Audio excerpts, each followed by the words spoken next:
जय माँ मरी आप सभी को। मरी माँ सदा सहाय।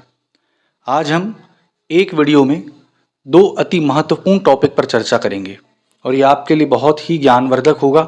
जो लोग तंत्र साधना में हैं, जो लोग गुरु दीक्षा लेना चाहते हैं या गुरु ढूंढ रहे हैं, गुरु की तलाश में हैं कि गुरु कैसा होता है, क्या होता है, अच्छे गुरु की परख क्या है, ये आज मैं बताता हूँ। और हाँ, इस वीडियो में आपको एक और टॉपिक देखने मिलेगा। जैसा कि आपने थंबनेल देख लिया होगा कि साधना में संकल्प कैसे करें और क्या संकल्प करना चाहिए साधना में।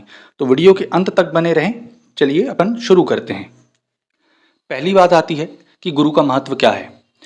गुरु का महत्व ये होता है कि आपको अंधकार से लेकर के उजाले तक ले जाए, पहली बात।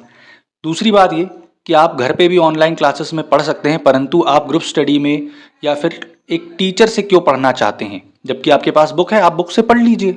लेकिन गुरु ही क्यों?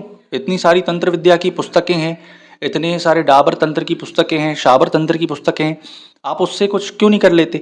गुरु का मतलब ही ये होता है कि वो आपको बोलना सिखाए, पढ़ना सिखाए, बैठक कैसी होनी चाहिए, आसन कैसा होना चाहिए, आपकी मुद्रा कैसी होगी, माला किस आधार पर चलेगी, माला कैसी चलाना है, आपकी बॉडी की पोजीशन क्या होगी, किस आसन में बैठना है, पैर कैसे फोल्ड करना है, राइट पैर नीचे आएगा, लेफ्ट पैर ऊपर आएगा, ये सारी चीज़ आपको गुरु सिखाता है। इस कारण से गुरु दीक्षा का महत्व होता है।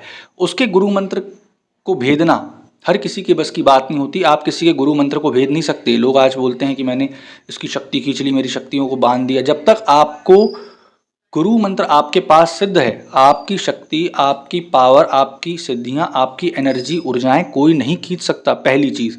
दूसरी चीज़, गुरु आपको ये मार्गदर्शन देता है पहली साधना कौन सी करनी है, दूसरी साधना कौन सी करनी है, स्टेप बाय स्टेप आपको आगे बढ़ाता है।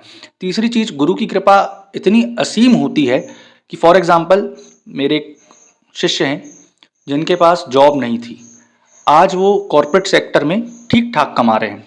अब मैं तो उनको जनरल मैनेजर बना नहीं सकता, मैंने रास्ता बताया। तो हाँ, गुरु आपको ये कर सकता है कि अगर आपके पास साइकिल है तो आपको स्प्लेंडर में चलने की ताकत देता है ना। धीरे धीरे करके अगर आप सही दिशा, सही ढंग से चलोगे तो आप ऑडी मर्सिडीज तक भी पहुंच जाओगे।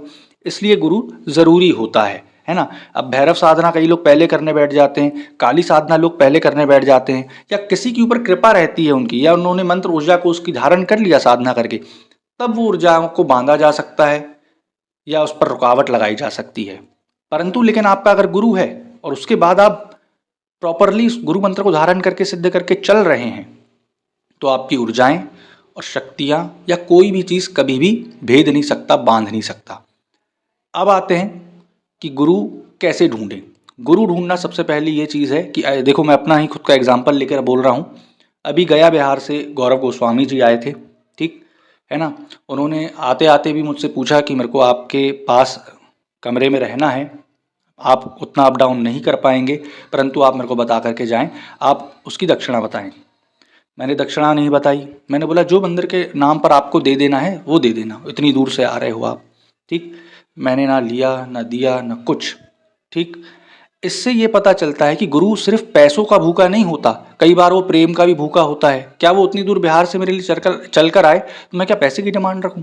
दक्षिणा जो उनके मन में रहेगी, जो उनके इच्छा अनुसार होगी, वो देंगे, मंदिर के नाम पर देंगे, पहली चीज़।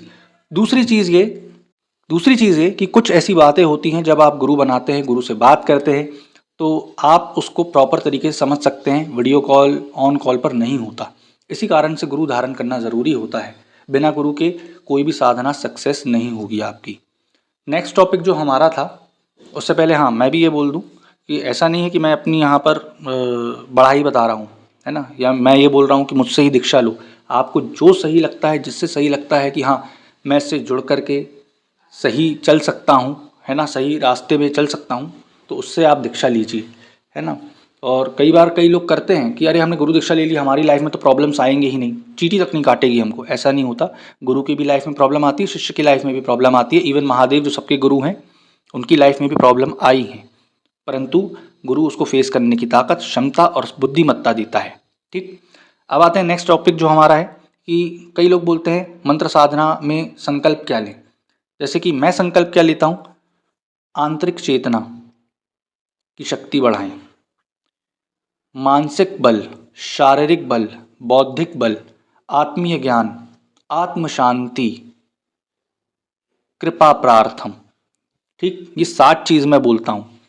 इसी तरीके से आप भी यही बोल करके किसी भी साधना को, मंत्र को प्रॉपर तरीके से सिद्ध कर सकते हैं। आप भैरव जी की साधना कर रहे हैं तो भी आप उनसे मानसिक चेतना, आराम, मानसिक ठंडक, मेंटली फिजिकली बल मांग रहे हैं। ठीक, आगे बढ़ने का रास्ता, सरकारी नौकरी, व्यापार में लाभ, ये सारी चीज़ मांग रहे हैं। कृपा प्रार्थना में सब आ जाता है। ये था आज का वीडियो 2 टॉपिक पर। आशा करूँगा आपको जानकारी पसंद आई होगी। जय माता मरी। और गुरु पूर्णिमा की जो रजिस्ट्रेशन की लास्ट डेट है वो है 9 तारीख। ठीक, और जो मैंने जैसा कि बताया है कि गुरु पूर्णिमा में इस बार आपको सारी चीज़ें करवाने के बाद, गुरु मंत्र रक्षा, घेरा, कीलन मंत्र, ये सारी चीज़ देने के बाद आप पर डिपेंड करेगा कि आप एक कौन सा साधना करना चाहते हैं। तो सभी को जय माँ मरी और जगन्नाथ रथ यात्रा की आप सबको शुभकामनाएं।